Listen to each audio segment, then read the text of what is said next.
Salut les Blooders, c'est Marcel. Alors je vous propose une petite deck tech Bravo en Blitz.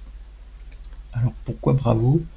Je cherchais en fait un deck pour jouer en Blitz dans les dans mes armories locales qui soit pas qui soit assez fair pour jouer avec des débutants, parce qu'on a pas mal de nouveaux joueurs là qui débarquent dans le jeu, ce qui est génial.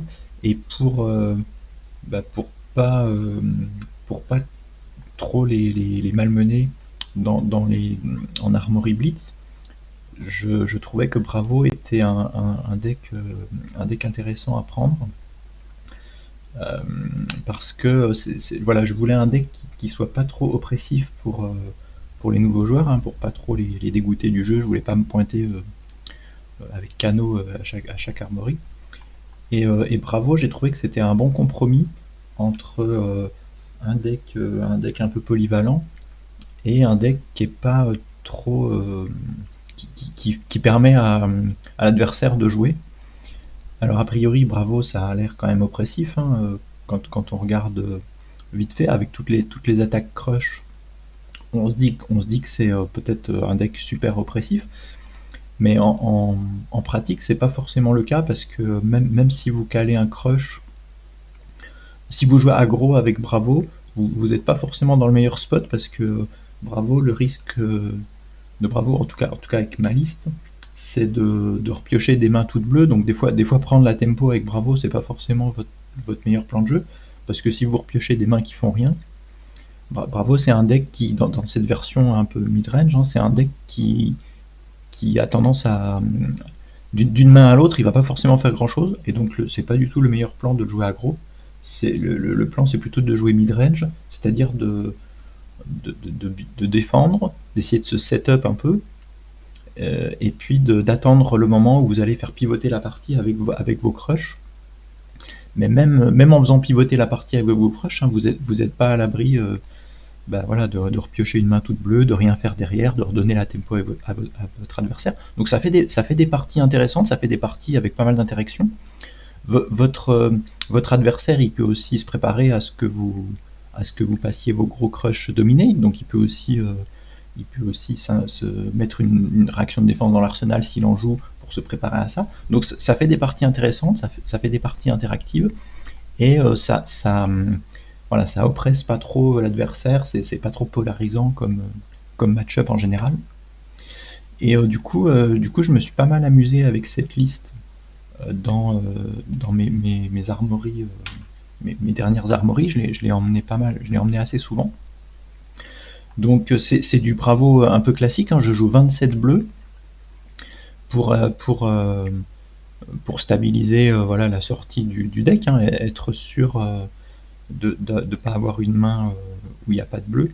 Alors si on regarde les stats, j'ai 1% de chance, avec 27 bleus, j'ai 1% de chance d'avoir aucune bleue dans ma main, donc c'est un deck plutôt stable pour ça. Hein, en général, vous avez 3 voire 2 bleus par main. C'est ce que vous voulez pour jouer Bravo. Et puis, alors avant j'en jouais 28, avant Starstruck je jouais 28 bleus.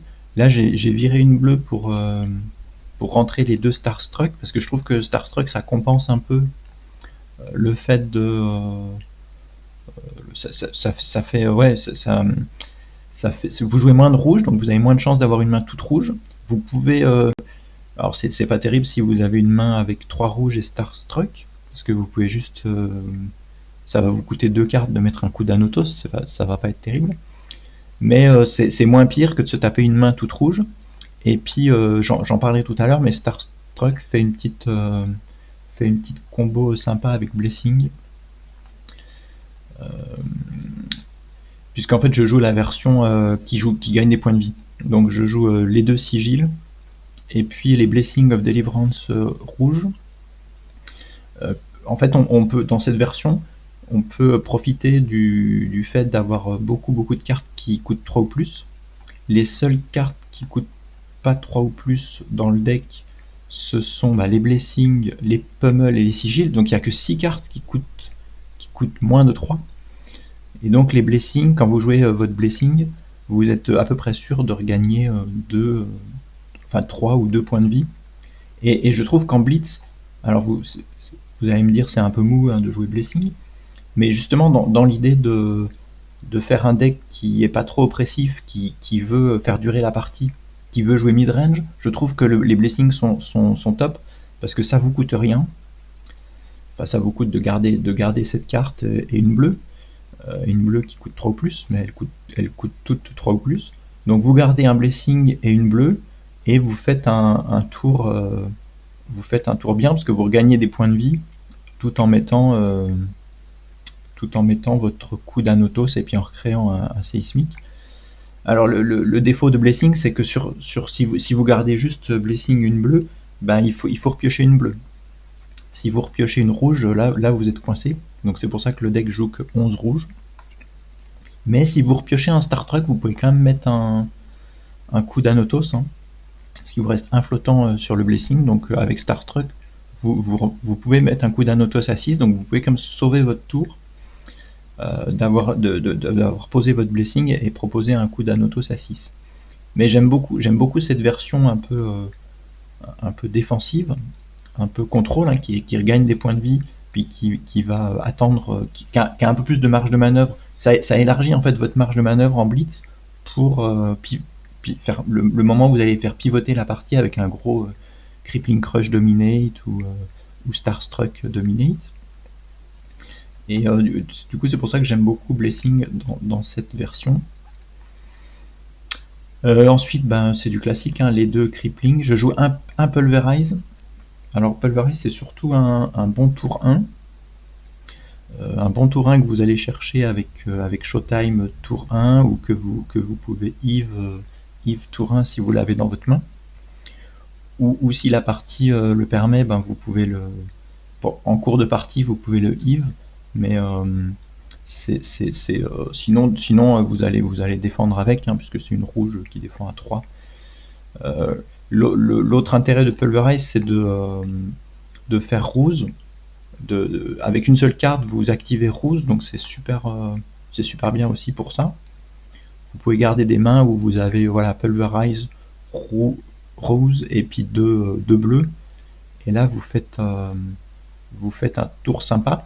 Le Pulverize, une fois que vous l'avez Eve, vous pouvez très bien le Crone.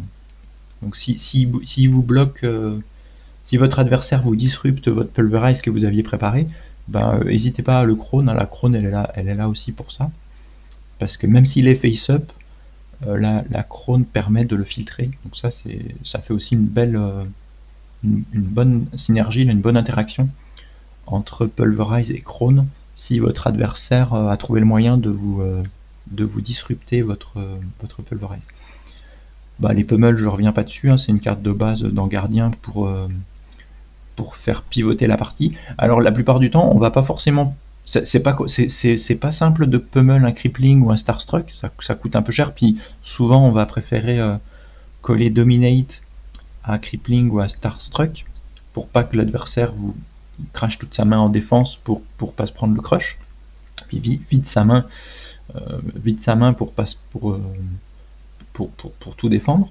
Donc du coup le pummel, on va surtout le jouer sur Spinal Crush. Je trouve que ça fait une bonne combo. Vous proposez un Spinal Crush pas Dominate à un deck wide, si l'adversaire défend à 9, et vous pouvez quand même le pummel et lui faire défausser une carte et le crush. Donc le pummel, il est intéressant, je trouve, avec Spinal Crush, et il est aussi surtout, en fait en pratique, le pummel c'est surtout intéressant sur Anotos en fin de partie, quand vous avez pivoté et que vous menacez pummel à chaque tour. Et votre adversaire, il est dans un très mauvais spot parce qu'il est obligé d'overblock chaque tour, et si l'overblock pas, vous le tuez. Si l'overblock, il fait rien de son tour et donc rebelote au prochain tour, et donc le pummel, ça tient, ça vous fait votre c'est une condition de victoire en fait sur Anotos une fois que vous avez fait pivoter la partie. c'est plus comme ça, je trouve en pratique que ça se joue, que de vouloir pummel une grosse attaque, une carte trop chère, quoi. Ça vaudra moins le coup. Les sigils, super carte pour regagner des points de vie dans cette version. Super carte dans le match-up sorcier. Je l'ai pas dit, hein, mais le blessing dans le match-up sorcier, ça peut vous sauver aussi, hein, parce que si vous arrivez à le jouer en début de partie, c'est comme si vous commenciez avec 2 ou 3 points de vie de plus, donc c'est très fort aussi contre sorcier. Spinal Crush, c'est une des attaques de base de Bravo, hein, de gardien. Super fort contre les decks wide.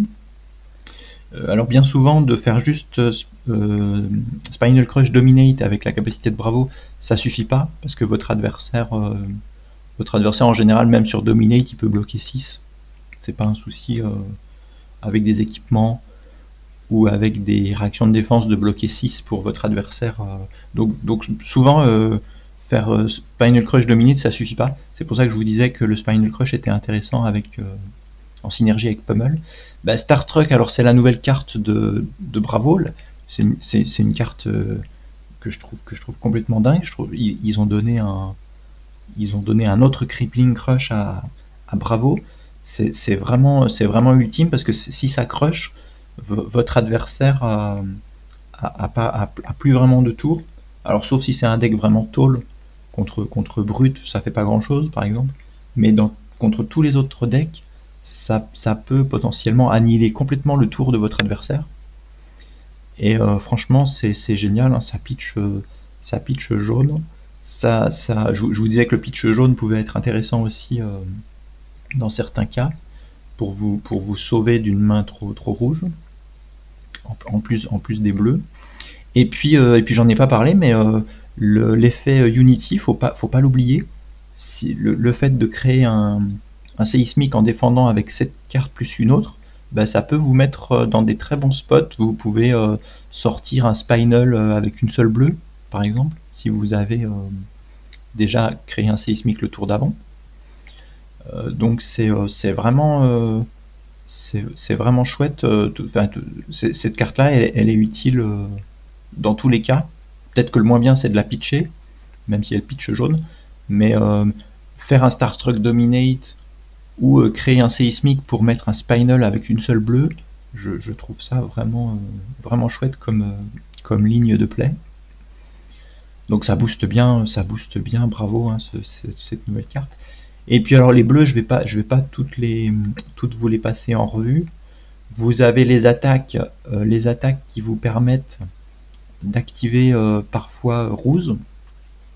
Ruse, c'est très important dans certains match-ups de pouvoir jouer wide, quand vous êtes obligé de jouer aggro, par exemple contre les illusionnistes ou même contre sorciers, et c'est très important de trouver votre ruse qui va vous permettre de faire un tour wide, de faire un bon tour, hein, souvent avec 4 cartes, vous allez pouvoir faire ruse, donc à 7 go again. Derrière vous allez faire un autos à 6, donc ça fait un tour à 13 avec 4 cartes, et en plus vous avez gardé une carte pour Arsenal. Parce que Ruse vous coûte 2 cartes, vous remettez un coup d'un auto. En fait, Ruse, si vous arrivez à l'activer, Ruse plus un auto, ça vous coûte que 3 cartes. Et donc vous gardez une carte pour Arsenal. Donc ça fait des très bons tours, hein, de faire 13 avec 3 cartes, plus un Arsenal. Mais voilà, il faut avoir la tempo, faut garder ses cartes. Et des fois, le Ruse, c'est la dernière, comme ça défend à 2, c'est la dernière carte que vous allez garder dans votre main pour mettre juste un coup d'un autos à 4. Mais c'est une carte vraiment essentielle pour certains plans de jeu où vous êtes obligé d'être aggro le plus possible. Et donc pour activer Ruse, hein, il vous faut 13, donc il vous faut une carte à 7, une carte à 6, ça suffit, une carte à 8, une carte à 6, ça peut suffire. ou seulement le Pulverize. Mais voilà, vous avez quand même beaucoup de cartes qui vous permettent d'activer votre ruse. Alors ensuite, il y a les non-attaques. Donc dans les non-attaques, il y a évidemment les deux Showtime. Showtime, c'est votre meilleur tour 1, je pense. Donc vous le tour 1, quand vous commencez tour 1, vous jouez un Showtime, ça vous permet d'aller chercher le Pulverize ou un Crippling éventuellement, ou un Starstruck pour vous setup pour votre prochain tour. Donc c'est super fort. Et puis si vous n'avez pas Showtime dans votre main, vous pouvez aller le chercher avec Imposing Visage. Vous jouez Imposing Visage, vous payez 6 et vous allez chercher Showtime. Et éventuellement, on peut le faire pendant la partie, puisque Imposing a Go Again. Donc des fois quand vous avez la tempo puis vous repiochez une main toute bleue, s'il y a Imposing dedans, ça vous sauve un peu votre tour, puisque vous pouvez faire Imposing en pitchant 2 bleus. Donc vous allez chercher Showtime, et comme vous avez Go Again, vous pouvez mettre un coup d'Anotos derrière. Donc pour 4 bleus, vous avez posé votre Showtime, qui vous fait une carte que vous allez mettre en arsenal, et derrière vous mettez un coup d'Anotos à 6. Donc ça c'est pas mal. Et puis alors, pour la petite histoire un peu rigolote, ça m'est déjà arrivé de poser 2 Showtime tour 1, parce qu'en fait si dans votre main tour 1, quand vous démarrez, vous avez Imposing, Showtime et 2 bleus, et vous pouvez faire Imposing en pitchant les 2 bleus pour aller chercher une carte gardien bleue. Donc comme ça vous fait déjà un Showtime, et le Showtime que vous avez gardé, que vous aviez dans votre main, vous le jouez après le Imposing, et du coup vous avez 2 Showtime en jeu, et vous repiochez 2 cartes au début de votre prochain tour. Donc c'est une ligne de play qu'on fait pas souvent, parce qu'il faut avoir un peu de chance, mais c'est très rigolo à faire quand ça passe. Et puis alors vous avez aussi, je mets 2 Embolden. Embolden, c'est pour faire une petite combo avec Blessing. Si vous avez joué un Blessing, si vous avez gardé pas mal de cartes, que vous avez joué un Blessing, et derrière le Blessing, vous avez un flottant, donc vous pouvez jouer Embolden pour une bleue, et donc ça vous fait piocher une carte, et puis ça vous met +3 à votre attaque gardien, à votre carte d'attaque gardien le prochain tour.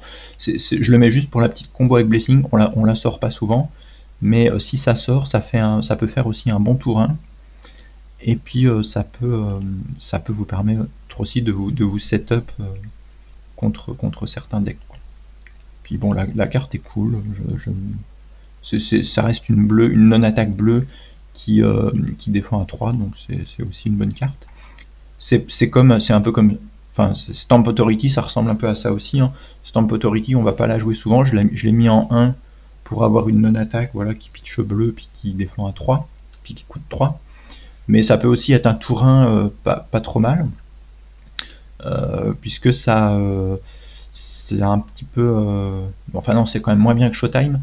Ça vous fait piocher 5 cartes quand il est en jeu. Bon, ça n'a pas Go Again, hein, donc ça met fin à votre tour, donc c'est juste un tour 1. Et puis ça annule les effets de hit. Les cartes d'attaque de votre adversaire ne se déclenchent pas. Donc contre certains decks, ça peut avoir un intérêt, mais juste en tour 1, le fait de repiocher 5 cartes pour votre tour 1, rien que ça, c'est déjà pas mal. Ça peut être juste un bon tour 1. Et puis Terra Thunder, c'est une des meilleures bleues du deck, puisque ça fait partie des bleus qui vous permettent de rester très agressif, de proposer de la disruption avec une bleue, puisque avec 3 cartes, vous faites Terra Thunder en pitchant bleu et Anotos en pitchant bleu. Donc Terra Thunder et 2 bleus, vous faites 7 Dominate, et si ça touche, votre adversaire défausse 2 cartes. Donc si vous voulez continuer à mettre la pression sur votre adversaire après avoir pris la tempo, après avoir fait pivoter la partie, Terra Thunder peut vous y aider grandement, parce que tant que votre adversaire n'a pas d'équipement ou de défense réaction pour défendre ça, et ben vous allez le maintenir dans les cordes en lui faisant défausser 2 cartes. Et puis il y a quand même les unmovable, alors c'est la seule réaction de défense du deck. Donc il y a des decks qui jouent d'autres réactions de défense, hein, comment ça s'appelle, les Staunch Response. Le problème c'est qu'ils coûtent 2, donc moi ils mettent pas trop dans cette version là du deck parce qu'ils vont pas avec les blessings. Mais et puis il y a des decks qui jouent Sing Below. La carte est très bonne, hein, mais en blitz je trouve que Sing Below ça va pas trop, ça synergise pas trop avec le reste du deck. Mais c'est vrai que ça peut être intéressant de jouer des réactions de défense, hein, si on veut bien défendre contre certains decks. Là il n'y a que Unmovable pour défendre avec son arsenal. Donc ça peut quand même vous aider contre un deck, je sais pas moi, contre Dorinthea par exemple, Dorinthea Dawnblade. Alors je sais pas s'il y a des gens qui jouent encore ça en blitz, mais à l'époque Bravo il avait du mal contre Dorinthea Dawnblade justement parce qu'il n'avait pas beaucoup de réactions de défense qui pouvaient jouer de l'arsenal, donc sans déclencher les effets reprises. Mais du coup cette carte là est pas mal à arsenal si vous êtes dans un plan de jeu où vous voulez défendre avant de faire pivoter la partie. Et puis en side, il y a les 3 nulles runes et puis les 2 oasis pour Kano. J'essaie de respecter quand même Kano, qui est sans doute un des plus mauvais match-up de gardien. Et puis si vous voulez jouer plus fatigue, et ben vous remplacez, vous mettez le Titan's Fist et puis le Buckler. Ça vous permet de jouer fatigue contre les decks trop agressifs pour vous. Donc ça peut être intéressant contre les decks comme Dash ou Chain. Ouais, les decks vraiment aggro qui risquent de se fatiguer tout seul. Et ben vous pouvez jouer ça contre eux et ça vous aide bien. Vous passez à un plan de jeu plus fatigue où vous allez beaucoup bloquer. Donc voilà mon deck Bravo. J'avais jamais fait de deck tech Bravo, je crois, sur ma chaîne. Donc comme ça c'est fait. Et j'espère que ça vous a plu. N'hésitez pas en commentaire de la vidéo à me poser des questions, à me faire vos remarques. Je sais pas si j'ai été complet. J'ai pas trop parlé des équipements, mais bon, vous connaissez, hein, c'est du classique. Je vous remercie d'avoir regardé la vidéo et je vous dis à la prochaine. Ciao les Blooders!